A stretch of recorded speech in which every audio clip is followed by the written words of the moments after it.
Namaste.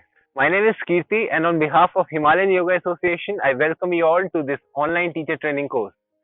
I am a teacher here at Himalayan Yoga Association, and I will be taking you through the concepts and details of the human body and yoga altogether. Let's hope you enjoy this course. Let's start.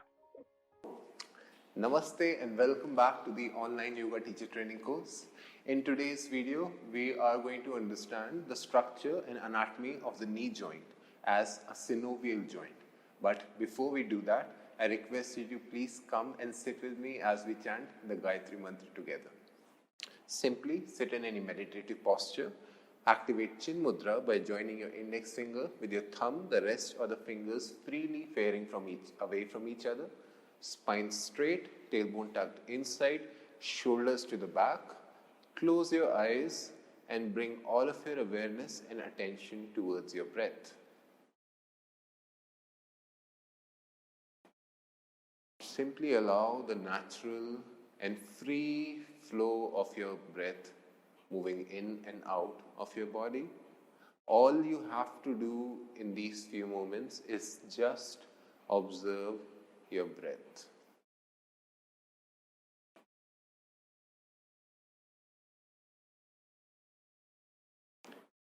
If you have any thoughts popping in your head, allow them to move out of your mind by bringing your awareness back to your breath as soon as you realize that your attention is lost.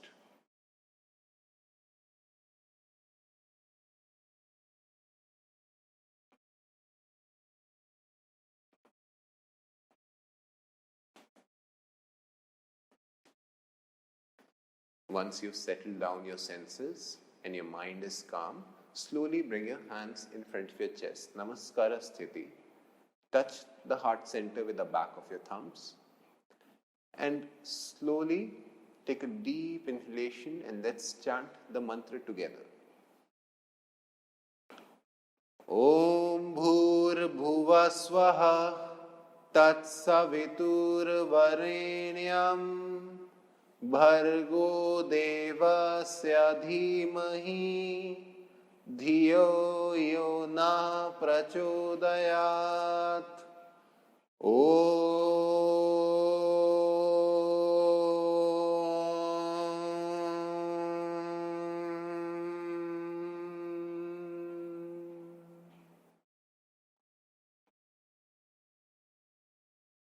Observe the effect and the vibration of the mantra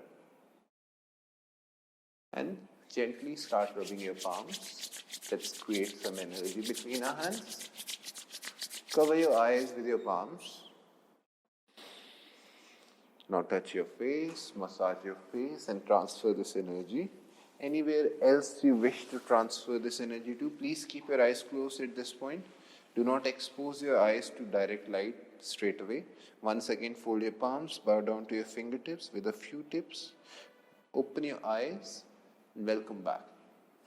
So guys, today we are going to understand the structure and the anatomy from a skeletal point of view about the knee joint.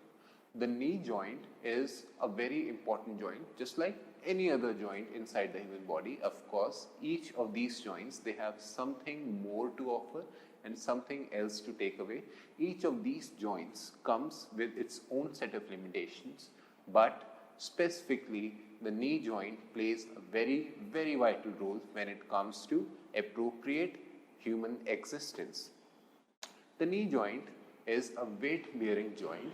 It is synovial in nature and it is a hinge variety. That means it is only capable of moving in flexions and extensions, not rotating, not circumducting either, no adductions, no abductions, only two potentials in the knee joint, flexion and extension.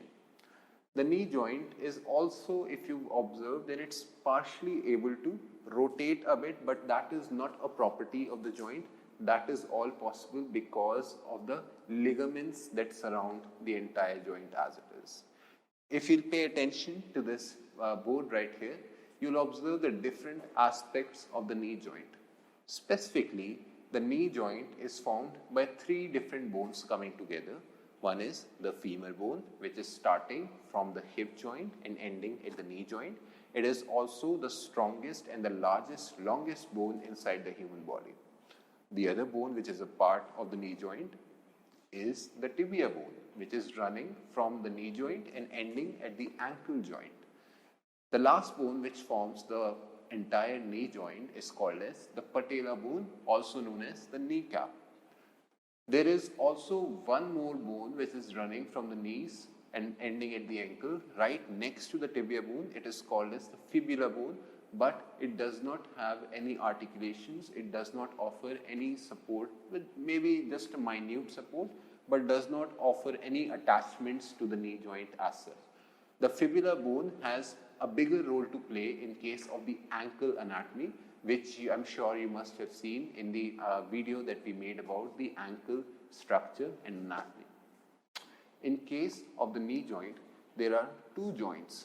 One is called as the patellofemoral joint, and the other one is called as the tibiofemoral joint.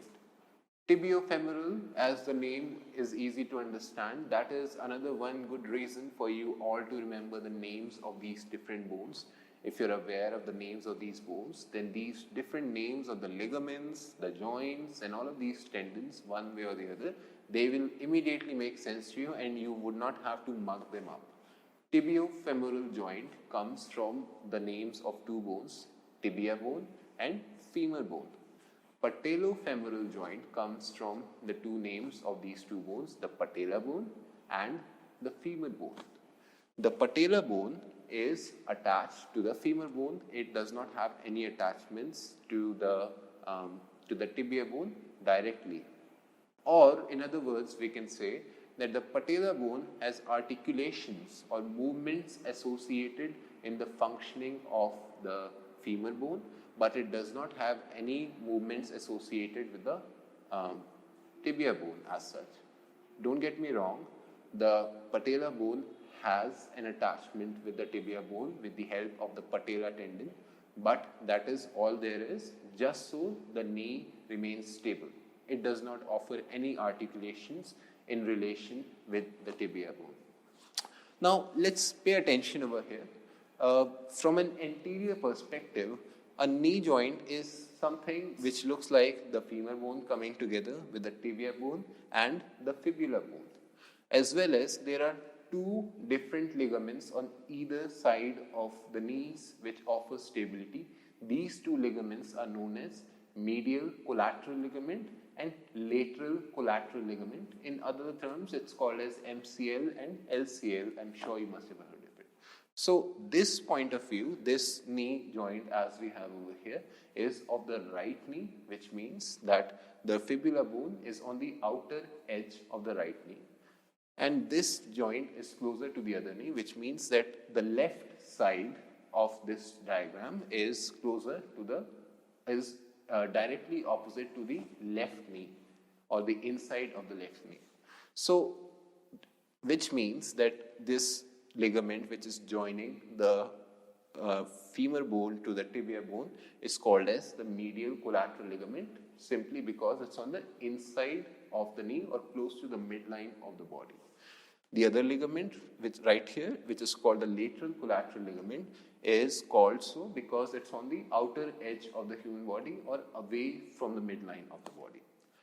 There are these two different ligaments, even though they are similar in nature, and they are placed directly one above the other with the sole purpose of stabilizing the knee joint from sliding in medial or lateral directions.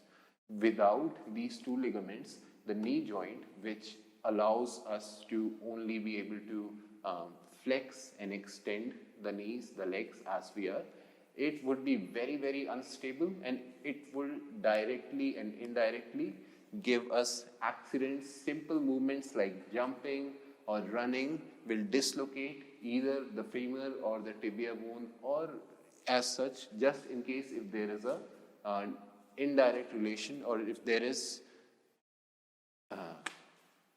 indirect relation का बोलने में मेरा याद ध्यान उधर तू इधर कर ले भाई मेरा ध्यान एकदम उधर नहीं चला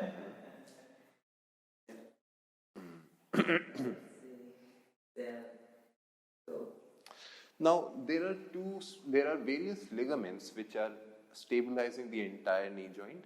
The very first two ligaments that you can see even from the anterior or the front aspect is the collateral ligaments, which are placed on either sides of these knees. The one on the left side of the knee or the one on the inside close to the midline of the human body is called as the medial collateral ligament, also called as MCL.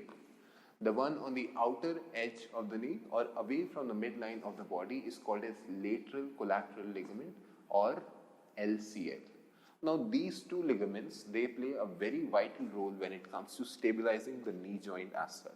Without these two ligaments, the knee would not be as stable as it is right now because it restricts lateral and medial movement in either directions, and if there is a tear, a damage in either of these knees, then naturally it is going to affect the anatomy and the functioning of the knee joint as such. There are two other ligaments present inside the knee which you can't really see right here as such. They are called as anterior cruciate ligament, which is ACL, and posterior cruciate ligament, also known as LCL. If you can see right here in this diagram, this small black area around here and here, these are the cruciate ligaments, the anterior one and the posterior one. These ligaments are responsible for stabilizing the knee when it comes to posterior or anterior movements. Just like how the collateral ligaments are responsible for stabilizing the knee joint in movements associated with medial and lateral directions, these cruciate ligaments are responsible for restricting the sliding or damage of the joint or the bones in anterior and posterior directions. Let's move ahead and see how the knee joint works. Now, the femur bone, which is also the biggest bone in the human body, has its own structure and function. It's round shaped from the distal effect, and this area which you can see inside the body is mostly and all of it is made up of articular cartilage. Now, without further ado, without mentioning it anywhere else, any area inside the human body where two bones are coming together to form articulations will definitely have the articular cartilage on them. This articular cartilage is hyaline in nature, which means that it is very soft. It's almost a couple of millimeters or maybe at max 3 or 4 millimeters thick, which means that it provides enough stability and cushioning in case of direct impacts associated with jumping or stabilizing weight bearing capabilities.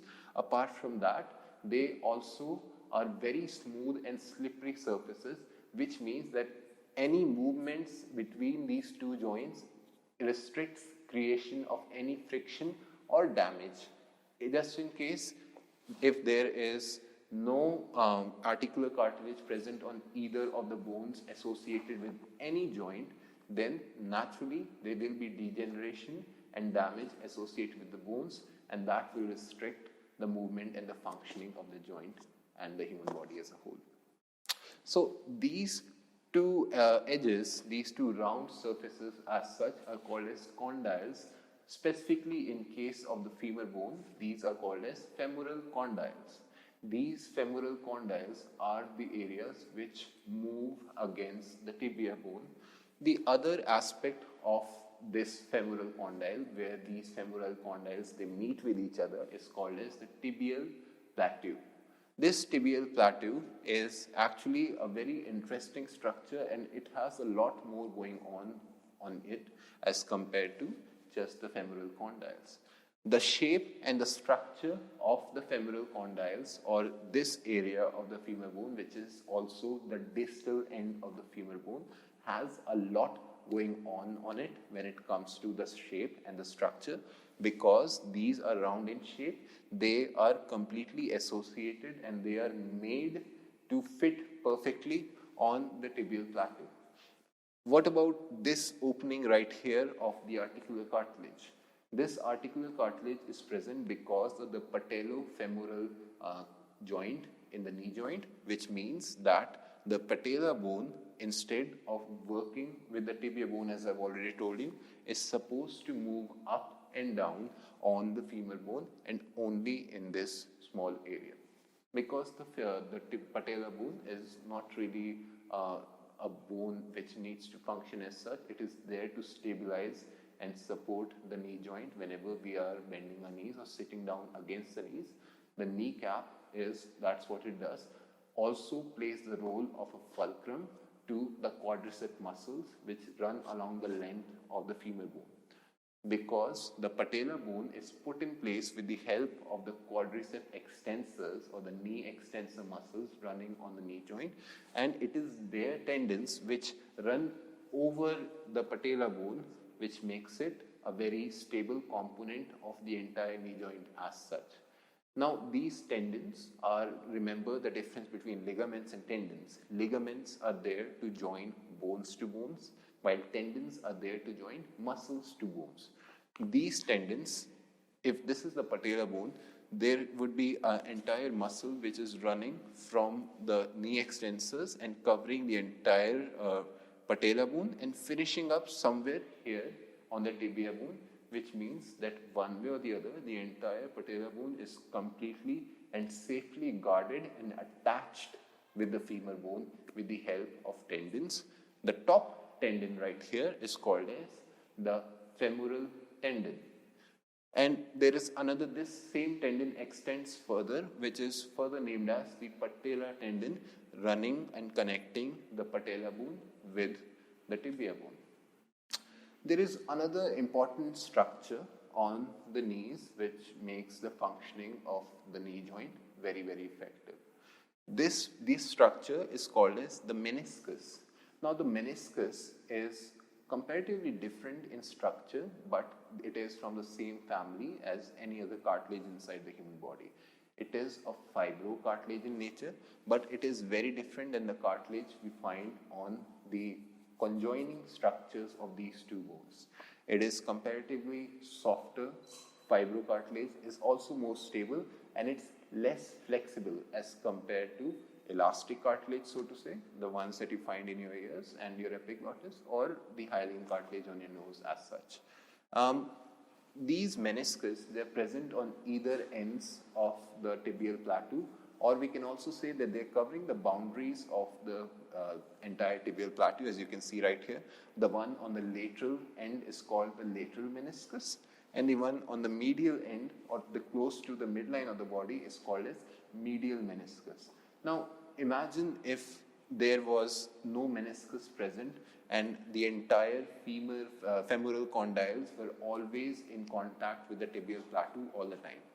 First of all, they would not be a stable joint. They would not create a very stable joint, because these meniscus which are present on the tibial plateau are there to deepen the entire tibial plateau, to deepen the entire socket where the femoral condyles fit in perfectly.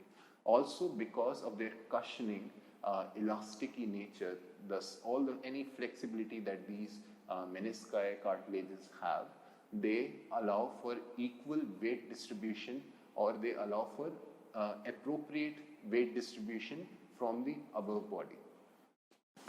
A completely flat surface, if it comes in contact with one single point of round shape like the condyles, it will automatically create a lot of degeneration in the bone because of the added weight on this one single point and the constant contact between a flat surface and a round surface. And this is where the menisci comes in the picture, by surrounding the round surface of the femoral condyles with each other from all directions and distributing the weight almost like a bowl, so that this round surface of the femoral condyles does not grind into the tibial plateau and does not degenerate the bone's cartilage first or the bones itself eventually. Why are we discussing and why are we so stressed about the entire knees as such? Because in my own stint as a yoga therapist, I have seen people suffering because of their knee joints as such. I have seen people who are suffering from arthritis, and arthritis affects all the major joints inside the human body. Just because they are not able to move their joints as freely as someone who's not having osteoarthritis can, they put up a lot of weight inside their body, and this addition of weight results in other problems like higher cholesterol, excessive fat, lost mobility inside the body, diabetes. One way or the other, one small problem can create a passage for other problems, and for that sole purpose, just by going by this particular example, maintenance of healthy knee joints is very, very vital. Now, like any other joint that we've discussed, let's talk about what in yoga can you do to maintain healthy knee joints. First of all, realize these collateral ligaments are very vital for the stability of the knee joint, and these are the joints which are challenged mostly when we are doing yoga poses. In case if you talk about the triangle pose, wherein you're supposed to rotate the knee outside, one knee is rotating in the other knee, and it stretches these, and it is stretched and the knee is still stable because of these collateral ligaments present. Whenever you're doing challenging advanced poses like say the lotus pose, wherein you're supposed to twist the knee beyond its scope, in that case as well, the knee does not lose its surface, the knee does not damage the joint as such if you have healthy collateral ligaments. Anytime you're jumping, anytime you're doing any cardio activities, or you end up falling down and putting a lot of weight on the tibia bone or the lower legs, it is handled well because of the meniscus present on the tibial plateau. There is this knee joint, even though in principle it's the simplest hinge joint, but there is so much going on over here, which you can obviously see right here. Now, what can you do to maintain healthy knee joints? Always remember, like any other video I've told you about, what is the vital thing that you need to do to maintain healthy knees is simple activities. The simplest mobility activity is vital, because in today's time, people do not care about moving. People are very lazy. They do not even want to walk at all, which they have forgotten is very vital for their own health and their own joints. If these joints that do not move at all, then there would not be any lubrication, there would not be any movement. These joints will forget to what extent are they supposed to move, to what extent are they supposed to function. And similarly, whenever you're going to go for any physical exertion or any physical exercises, even in case of any yoga asana classes, then it is suggested that you go for 𝐘𝐨𝐿 Vyayam. Keep in mind, 𝐘𝐨𝐿 Vyayam is basically a set of exercises designed to target each and every joint inside the human body. Just like how we have shoulder rotations for the shoulder, how we have neck circumductions for the neck, just like how we have wrist circumductions for the wrist, we also have simple knee movements for the knees itself. Considering the knee is meant to be a hinge joint and not really meant to do any circumductions or rotations, simple flexions and extensions, something as simple as this, holding the knee from under the thigh and flexing and extending the knee joint, is more than enough. Depending on to what extent you can go and you can extend the knee, is more than enough to maintain a healthy joint as such. I hope you found today's video very informative. I will see you again next time with another part of the skeletal system. Hopefully, we will discuss the elbow anatomy and structure in the next video. Until then, thank you and namaste.